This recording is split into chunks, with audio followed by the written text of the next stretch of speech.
मुख्य railway station के platform number 1 पर लोको रनिंग स्टाफ कैडर की प्रस्तावित रिस्ट्रक्चरिंग को लेकर all India loco running staff association ने रेलवे बोर्ड के समक्ष अपनी आपत्तियां और मांगे रखने की तैयारी की है। इसको लेकर लोको पायलटों स्टेशनों में विभिन्न मांगों को लेकर प्रदर्शन किया। लॉबी डेमोन्स्ट्रेशन के बाद सभी ब्रांच सेक्रेटरी अपने लेटर हेड पर ज्ञापन चेयरमैन एवं सीईओ रेलवे बोर्ड को भेजेंगे। इसमें रनिंग स्टाफ के वेतनमान, पदों की प्रतिष्ठा, बढ़ते कार्य दबाव और कैडर रिस्ट्रक्चरिंग से जुड़े नियमों में सुधार की मांग की गई है। एसोसिएशन का कहना है कि पिछले करीब 20 वर्षों में प्रत्येक पे कमीशन के बाद लोको रनिंग स्टाफ के वेतन और भत्तों में तुलनात्मक कमी हुई है। वहीं काम बढ़ते दबाव और तनाव के कारण समय से पहले मेडिकल जांच में असफल होने वाले कर्मचारियों के मामले भी बढ़ रहे हैं। जब पे कमीशन आया तो उसके बाद एक ही ग्रुप में 4200 ग्रेड पे दे करके और तीनों को एक में मर्ज कर दिया गया, बाकी लोगों को छोड़ दिया गया। तो हम लोग के जो है जो 40-40 साल 30 साल नौकरी जो की है वो 4200 ग्रेड पे आए हैं। हम लोग के आने से 20 साल हो गए थे और वो 4200 से रिटायर हो गए और बाकी डिपार्टमेंट में इसको बढ़ा के 4800 5400 तक बढ़ा दिया गया। ये हमारे साथ अन्याय शुरू से होते आ रहा है। कुमार, लोको पायलट गुड्स, एलारसा मंडल सचिव, जबलपुर। अभी एलारसा CWC के आह्वान पर गेट पे कमीशन में जो हम कैडर रिस्ट्रक्चरिंग को लेकर डिमांड रखी गई है उसको पूरा नहीं करने एवं पहले से चली आ रही डिमांडों को पूरा नहीं करने एवं DCI इंडेक्स के तहत माइलेज पे पूराघात और 30% पे एलिमेंट के साथ छेड़छाड़ करने की पूरी संभावना है, जिसको लेकर यहाँ पे गेट मीटिंग का आयोजन किया गया था। इन फ्यूचर 8वें पे कमीशन के द्वारा इस तरह की कुराघात की जाती है या रेलवे बोर्ड द्वारा की जाती है तो इसका भविष्य में लोको पायलट के ऊपर, मनोबल के ऊपर प्रतिकूल प्रभाव पड़ेगा, जिसकी एलारसा अभी से ही विरोध कर रही है।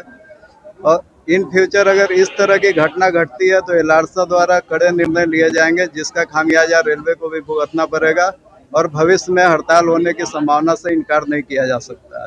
मैं Pawan Kumar Shrivas, loco pilot goods Jabalpur में हूँ। आज all India loco running staff association का यहाँ पे डेमोन्स्ट्रेशन है, जो कि सेंट्रल वर्किंग कमेटी के आह्वान पर किया गया है। हम सभी लोको पायलट यहाँ पर एकत्रित हुए हैं क्योंकि अभी जो वेतन आयोग की रिपोर्ट 18 महीने बाद आने वाली है, उसमें हम लोगों ने कैडर स्ट्रक्चरिंग को लेके अपनी जो मांगे हैं उन्हें रखा गया, क्योंकि शुरू से लेकर अभी तक जितने भी वेतन आयोग आए हैं उसमें सभी में लोको पायलट के साथ कुठाराघात किया गया है, रनिंग स्टाफ के साथ अन्याय किया गया है। क्योंकि जब लोको पायलट का बेसिक ज़्यादा था और बाकी डिपार्टमेंट्स का कम था, आज ये स्थिति है कि लोको रनिंग स्टाफ में लोको पायलट का बेसिक सबसे कम है और अन्य विभाग जो कि केवल टेबल पर बैठ के ऑफिसों में बैठकर कार्य कर रहे हैं उनके बेसिक सबसे ज़्यादा हैं, जबकि आज जो हमारी कार्यशैली है वो बिल्कुल विभिन्न है। आज हमारा जो इनिशियल अपॉइंटमेंट होता है वो ITI होता है, जबकि आज हम जो लोको चला रहे हैं उसमें कवच फिटेड है, FSDs और हाई टेक लोकोस हैं जो कि अमेरिका से आए हुए हैं, कवच जैसा सिस्टम लगा हुआ है। इन सब चीज़ों के लिए आपको ITI बेस्ड लोको पायलट कार्य कर रहा है। क्यों? क्योंकि हमारा जो निम्न इनिशियल अपॉइंटमेंट है वो बढ़ाया नहीं जा रहा। क्यों नहीं बढ़ाया जा रहा? क्योंकि अगर हम इनिशियल अपॉइंटमेंट बढ़ाएंगे तो इनका वेतन बढ़ाना पड़ेगा, जबकि आज हमारे साथ जो नई पीढ़ी है, जो हमारे साथ असिस्टेंट लोको पायलट आज वर्तमान में काम कर रहे हैं, ये सब BTech और MTech हैं जिनका क्वालिफिकेशन इतनी हाई है।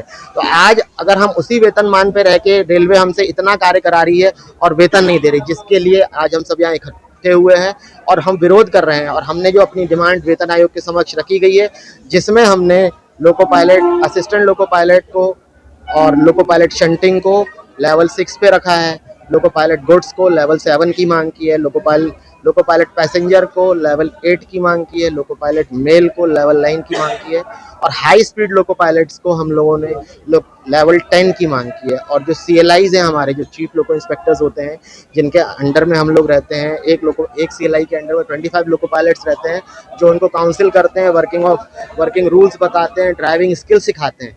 इन सब के लिए लेवल 11 की मांग की है।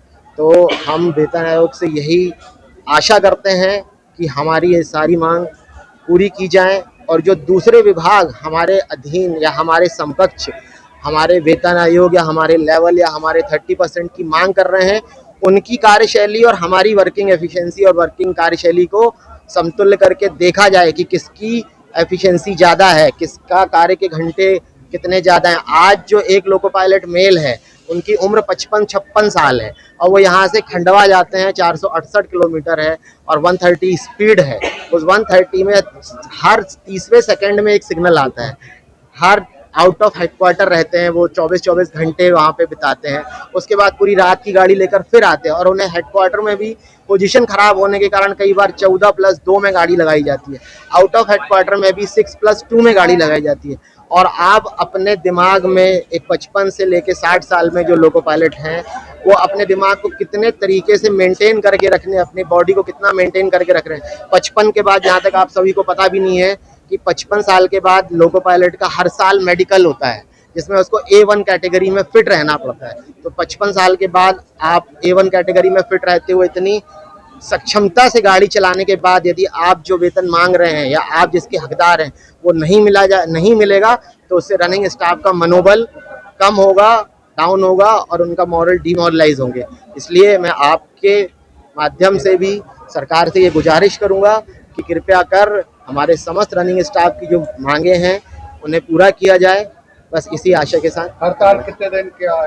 ये आज का प्रोटेस्ट है और अभी आगे आने वाले सेंट्रल वर्किंग कमेटी के और भी कार्यक्रम हैं। यदि वेतन आयोग के द्वारा हमारे वेतन की विसंगतियों को दूर नहीं किया गया तो हमारा संगठन जो भी आगे कार्य करेगा, जो भी मुद्दे लाएगा उस पर हम लोग पुरजोर विरोध भी करेंगे और यदि हुआ तो हड़ताल भी करेंगे।